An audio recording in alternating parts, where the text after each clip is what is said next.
Kabang-abang naman talaga ang Pinoy adaptation ng business proposal ng K-drama series na ipinalabas noong 2022 na ang mga gaganap ay sila, Barbie Forteza, David Lococo, Maris Racal and Anthony Jennings, o ang tawag sa love team ng mga ito ay Matt Hunt at Barda.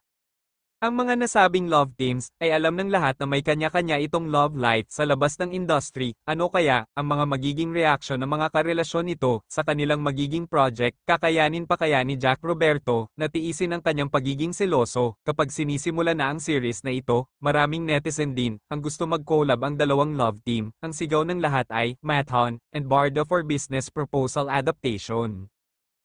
Wait. Oh. Sandali. Mabukas. Yun, thank you. Oh my God! Nice to meet you, Tol. I love Irene too! I love you too! There's so much boop! Ayoko na! Yes! I hate to say this, Mr. Fidel E., whatever your name is, but your idiotic and yes, misogynistic outburst is quite annoying. Ew! I hate your smile! Diba? Pre, alam ko, suntok sa banto. Langit ka, lupa ako. Aircon ka, kanal ako. Okay ba?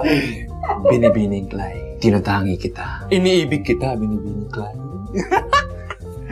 Kaya ko mag-isa. Hindi ko kailangan ng escort. Hindi naman ako katulad ng iba dyan na paduday at alagain.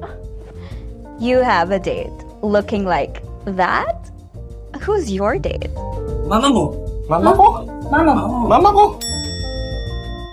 Babu.